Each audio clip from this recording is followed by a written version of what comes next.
right, now let's go to our theory, our hunter's theory, and how this virus shifts from an ape, to a human being. So our hunter, with his meat and everything, goes back home to his wife. Poor wife. Poor wife, yes, poor wife. Or wives, because back then we believe, mostly in African countries, they used to have all these many wives. They were quite polygamous. Quite polygamous. Not like they stopped. They still are anyway. I guess. I think so. You never know. Never know. Yeah. But anyway.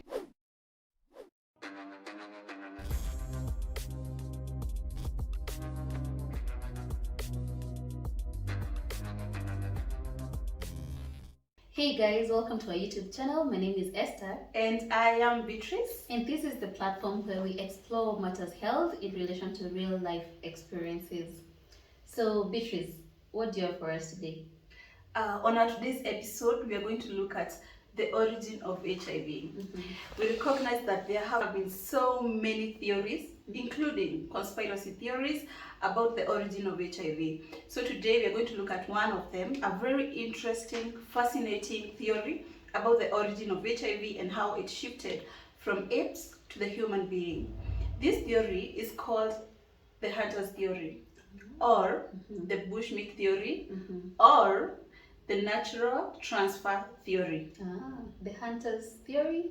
Yes. Bushmeat theory? Yes. Or the natural transfer theory? Okay. Exactly. So we are going to give you a little background about HIV so that we can be all on the same line. Sure.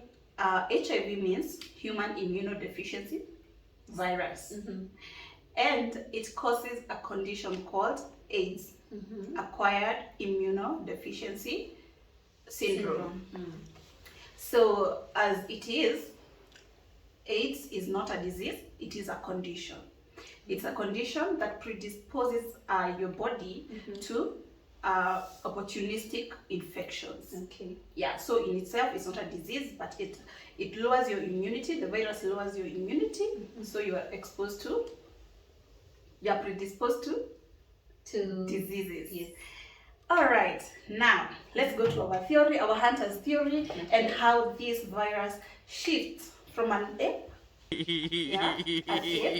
to a human being. Interesting.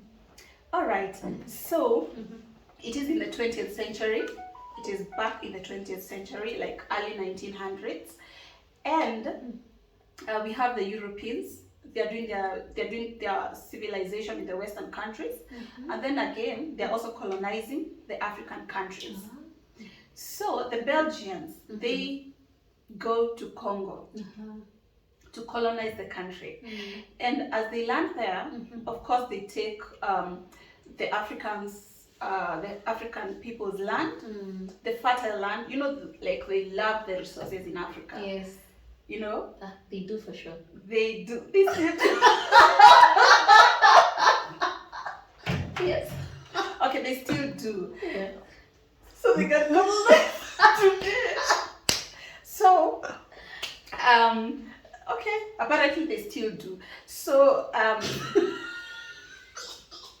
they loved our lands, they loved our fertile lands, and they were mesmerized by what they saw. And they were like, with all the civilization we have back in our countries, I think we can do great things in this land. So they took the beautiful land and told the Africans to You go your own way. You go your own way and look for somewhere you can stay around the forest. Stick around with the goodies.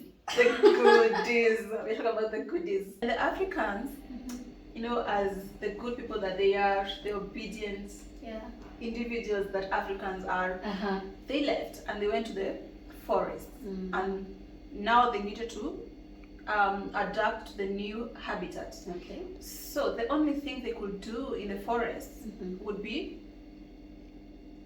hunting. So they changed their way of life and they started hunting and, you know, slaughtering and butchering all these wild animals, including apes. which meant that like they would hunt like monkeys, Yeah. chimpanzees, you know, all these our cousins from the other side Yeah. of the land. So they would hunt and they would butcher and, you know, maybe looking for food or for trade, because sometimes there was this bush Barter meat trade. trade where they could exchange meat and something else, maybe Yeah. meat and beans or something. Okay. And this went on for quite a while, especially right before the World War II Okay. was happening. Yes. That's when they were really doing this business. So our hunter goes to the forest. He's going to slaughter all these non-domesticated animals, the apes, The wildlife. yeah. Just imagine. I can't imagine. So Yeah. they're slaughtering these animals, but I want you to look at the terrain in the forest, the bushes, the harsh environment. So of course they could get bruises, they could get cuts and all that. And again, as they are cutting up animals, all this blood would splash all over their bodies. You know, there would be so much exchange of bodily fluids. Yeah. Unknown to them, there was a virus. There was a virus that was infecting the apes in the forest. Yeah. Okay. The virus is called SIV, the simian immunodeficiency virus. Simian immunodeficiency virus. Yes. Okay. SIV. But they did not know. Nobody knew about what was going on. Terrible. But they're getting this virus. But then again, this virus was infectious to the apes, but when it got to the human being, it could not cause any disease, right? But this happened for many years. There was a lot of cross transfer of this virus. And with each cross transfer, there was a lot of mutation. Mutation. So Mutation. why was the virus want to mutate? And what's mutation to start with? Mutation, we would say it's a change in the structure of the virus. You know, a change in the structure of the virus as it tries to fit in the new host. It tries to adapt in the new cells, because of course it was not used to living in human cells. It was always living in the apes cells. Okay. So now it's getting another new host. You know, every time it's cross transferred, it finds this new. It's very, you know, our cells are very close to Those of the apes. yeah, our cousins on the other side. Yeah. So, but there, of course, there are so many, you know, antigenic differences. Okay. So the virus could identify this is a new host, but I need to change some of my maybe proteins so that I can try to fit in this environment and survive and colonize this human body. So this went on for many years. Okay. Many years, a lot of mutation changes as it tries to thrive and survive in the human host, the hunter. Now we are in the 1800s. Or In the mid 1900s, we were initially, when they were being pushed away, was early 1900s. Now we are around the mid, yeah. Okay. So they're still hunting, they're doing their thing. But one day, this hunter goes to the forest, hunts, and gets a very mutated virus. Okay. The SIV had already mutated so much, it was able to finally take over the human cell, the immune cell, Yes. to make matters worse. And Meaning, when we say immune cells, you're talking about the cells that help fight diseases. exactly. Okay. The cells that help our bodies to fight diseases. So the moment it took hold of these cells, of course, this would definitely lower our immunity, because it would live in that cell, it would replicate a lot, you know, producing so many viral particles inside the cell. You know, a virus has to live within a cell, Not outside. not outside the to replicate. It has to replicate within a cell. Within the cell, not outside Not the outside, cell. replicate, not live, because it can live outside, but it has to replicate within a cell. So right now, this SIV has already mutated well enough Yes. to live and thrive in the human immune cell, Mm-hmm. and it is able to replicate within that cell Okay. and destroy that cell as as the small little particles that have replicated move out. It's raptured. Exactly. Apoptosis, and and then all these little particles, they are running all over looking for more immune cells In multitudes. In multitudes. Imagine. That was a crazy occurrence. Unfortunately, the new host, our hunter, did not know, was unaware of what was happening inside his body. He didn't know. So the hunter now is carrying human immunodeficiency virus. The already very much mutated virus, Okay. SIV, is now HIV. It can cause infection in man.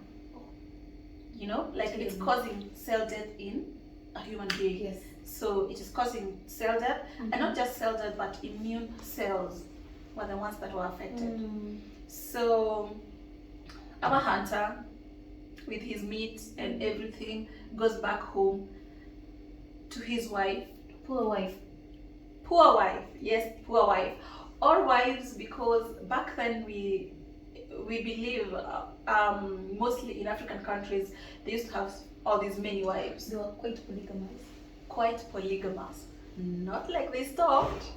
They still are anyway. I guess. I think so. You never know. Never know. Yeah. But anyway, they went back home Yeah. to the wives, and inevitably, the wives got the virus. Remember, again, nobody knows what's going on in this community. No one knows. Nobody knows. Not even the hunter, not even the wives. And of course, as we understand HIV, it doesn't infect you today and tomorrow you get a disease and then that day you die. Okay. No, it does not work like that. Yeah. It can live in your body for a very, very long time. And that's exactly what was happening. And as the hunter and the wives, they're now infected. They're now infected. Yeah. But now they're still getting children. Yeah. Get? Yeah. Yeah. And unlike today, at that moment, the child born of two parents with HIV, he was likely to be born with the virus. Yeah. Because they couldn't take all these precautions, all the measures that currently are being taken, when the mother is known to be HIV positive. Yeah. So this continued. Our babies are being born with the virus in the little community, and the parents already have the virus. Remember this hunter. So there were so many factors that again increased the transmission in the little community and even in the larger community. Yes. When we look at the wives, the hunter, and the kids, they all have the virus.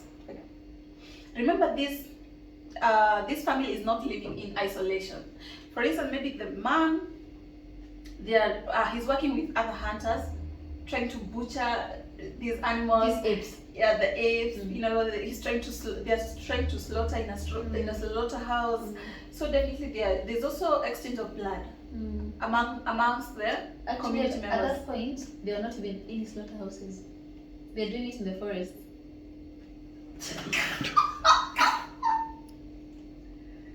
They slaughtered the when big ones. So Yes. they slaughtered the animals. Yeah. So there were so many other factors that now were playing their roles to ensure survival for these little tenants in the communities, in the people's bodies. Very bad tenants because they don't even pay rent. Very bad tenants. They don't help. Not at all. They're just living in your body, enjoying, the good life in your body, but they're not paying rent. So the little tenant was really spreading in the community. After a while, of course, we have the colonialists. We have the Belgians. The Belgians. we have the Belgians, they're still there. Mm-hmm. And remember when the colonialists came, Mm. most of them were male, they were men, Mm. meaning that they used to leave their families back at home, Mm-hmm. their girlfriends, their wives, Mm. so they could go back home Mhm. once in a while. Mm. Yeah. Mm-hmm. So of course going back home, and maybe somebody was infected in Congo Oh. would of course cause infections in the wife or the girlfriend. After having committed adultery. It is what it is. It is what it is, Yes, because that reminds me that in Belgium, Congo, Kinshasa especially, at that moment there was a lot of prostitution that was going on. Ah. Yes. So definitely these all these dwellers, Mm. they are all infecting each other. Mm. So even the Mzungu, when he went back to his country, Mm. okay, he didn't know, he was unaware of his condition. Yes. So he transferred the virus from Africa to the To Western the countries. Oh, okay. I want to remind you yet again that this virus does not infect you today and tomorrow you get the disease and then that day you die. Okay. It can live in your body for many years. Mm. So this, after so many years, Mm-hmm. a lot of people had been infected already, Mm. but nobody knew. Okay. So until 1981 to 1982, Okay. that is when the first discovery of the virus was made. Okay. The breaking news. Mm. Breaking news in 1981, 1982 Mhm. in America. And they said there was a mysterious disease. Of course, nobody knew much about it. Exactly what is going on. Yes. Yeah. So there was a mysterious disease Mhm. going on around, and you know the doctors are concerned because all these people are complaining of the same sickness. They were getting pneumonia a lot, Okay. and a little research was showing that all these people were gays. They were homosexuals. Ah, okay. So so the mysterious disease, Mm. researchers, scientists, they all came together and they started looking at what is going on, what could be wrong, what's going on in these people. Yeah. You know, they are all homosexuals and they are getting the same kind of pneumonia and everything. So they started a research, Mhm. and that's when they discovered that every single one of these people Mhm. who had the condition Mhm. had a little tenant called HIV. HIV, Mm. a very bad tenant, Mm. because he could not pay rent, but he was living in your body. Ah. This led to the CDC seeking for more research, In CDC means? Center for Disease Control and Prevention. Ah, okay. They needed to do so much research and in a speedy manner, because this disease was already killing the infected. Okay. So now they have their guy, it's the HIV. Mm. But now they need to know what is this virus, Mhm. why is it so contagious, Yes. and where did it come from? Mm. So the research begins. Mhm. Every virologist, every scientist, Mm. every person was on the lookout. Yes. We want to understand the disease. Mm. The CDC, after a lot of research, Mhm. gives us, gave them, because I don't think we were born, none of us was born back then, but anyway, Definitely, yeah. yeah, but gave us a report of what was going on. Their research showed that there were 4 groups of people Mm. who are most likely To be, infected. yes. And these groups of people, it was called the 4H Club. 4H. 4H club. Yeah, because every group, among those 4 groups, every group started with the letter H. Oh, okay. Okay. Mhm. So the first group of concern was the homosexuals. Okay. Yeah, Mm. because so many of them had the virus. Mm. The next group was the heroin users, people who used to share injectable drugs. The needles. Yes. Yeah, the heroin. Mm-hmm. So of course they could share the needles. Yes. Definitely passing on the virus unknowingly, of course. Yeah. So the heroin users. Mm-hmm. The third one was people living with hemophilia. Hemophilia is a condition that you're born with, and you tend to bleed a lot.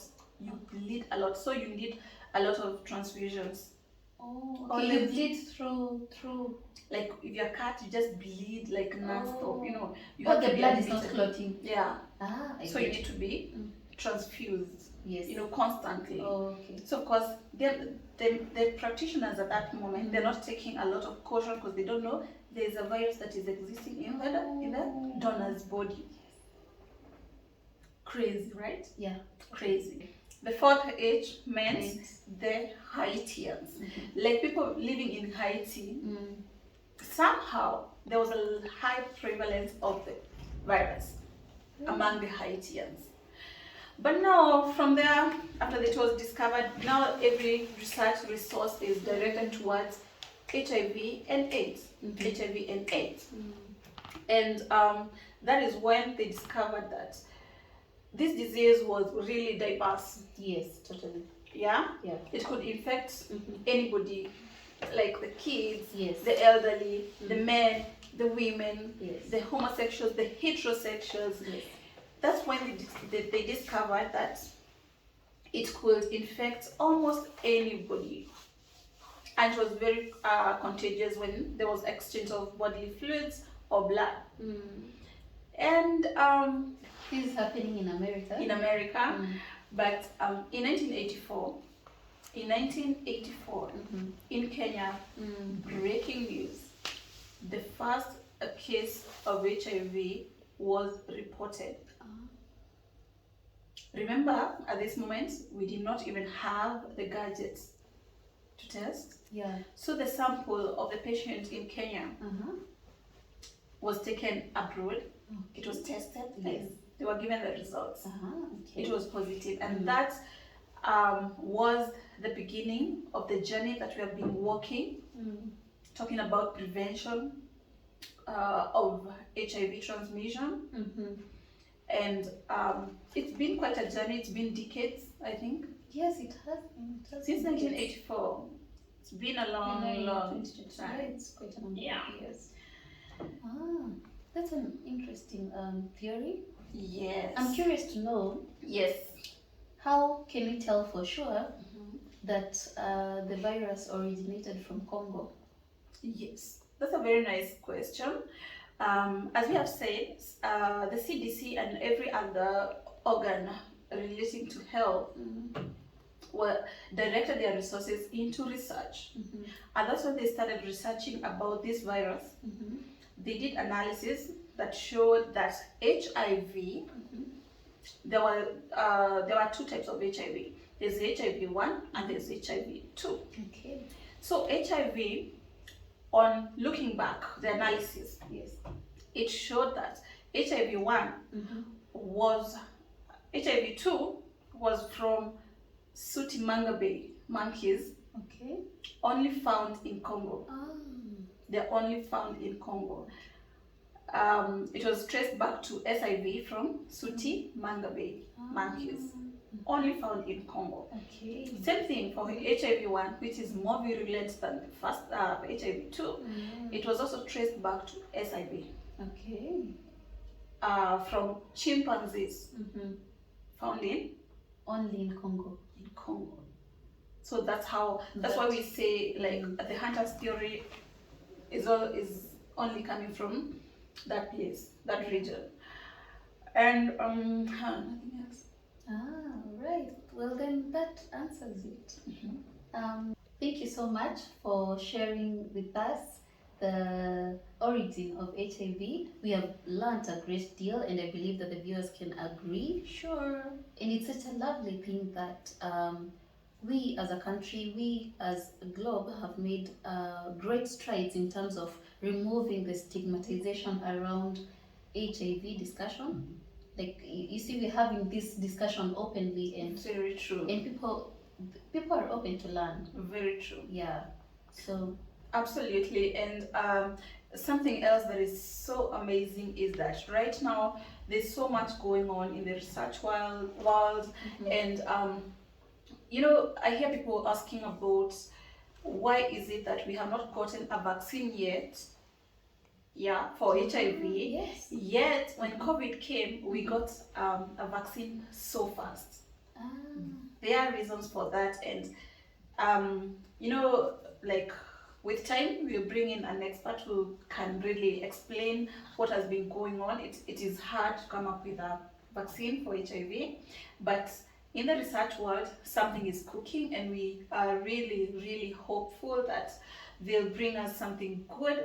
And also let's remember that we have so many other ways of protecting ourselves. You can use protection, you can abstain, and you can be faithful to one partner. Yeah. And also we have all these clinics for mothers, so that they can prevent mother to child transmission. So there's so much going on, and we have ARVs. You know, it's not a death sentence at all. Yeah. You know, so there's so much going on, and I think we just need to take control and, you know, learn, educate one another, and you know, yeah, let's take it as a personal initiative.